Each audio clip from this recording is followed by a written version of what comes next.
Next, I would like to recognize the gentlewoman from New Mexico, Ms. Stansbury, online. Thank you, Madam Chairwoman, and thank you to our ranking member, Rouser, and thank you to everyone who serves on this important committee for the work that you do to support our water resources management across the country.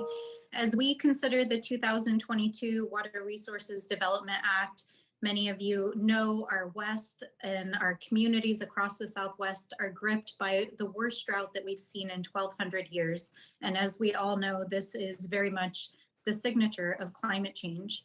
New Mexicans are deeply concerned about ensuring that our water infrastructure is up to the challenge of responding to this drought and the increasing hydrologic change that we're seeing across our communities. To this end, we are humbly requesting the inclusion of several community-driven and science-based proposals in the 2022 WRDA Act, which would greatly improve water infrastructure and management across our state and across our district. First, we humbly request that the committee consider authorizing an additional $50 million for the Section 593 program and include water reuse projects as an environmental infrastructure project eligible for assistance under Section 593C. Increasing the Section 593 authorization would help to fund drinking water, wastewater, water security, and stormwater projects throughout New Mexico's 1st Congressional District and across our state. We also humbly request that the committee include language directing the Army Corps and other federal water management authorities to work together with the National Academy of Sciences and other agencies to study system operations and management on the Rio Grande Basin and recommend management models, systems, and operational challenges.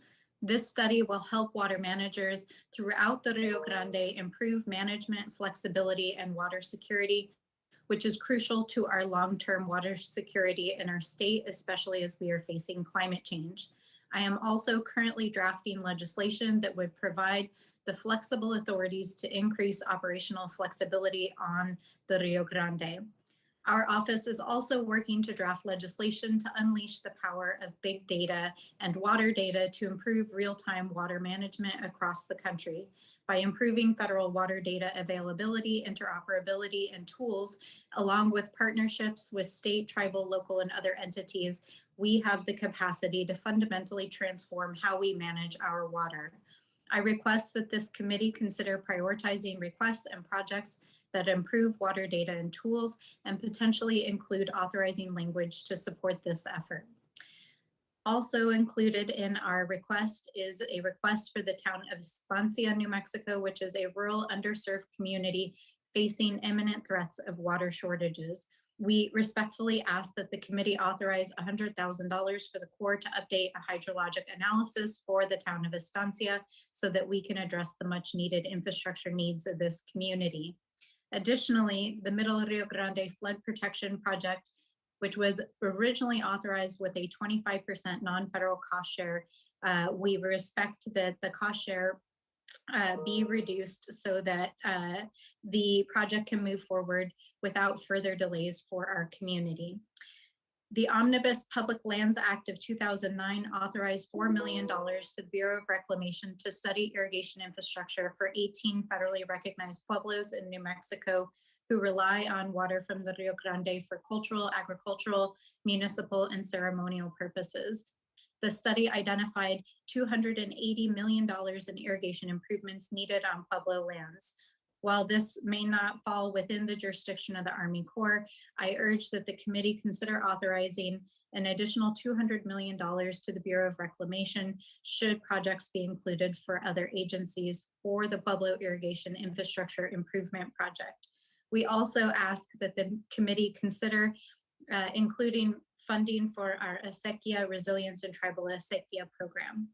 Finally, I request that the committee authorize an additional $5 million for the Tribal Partnership Program.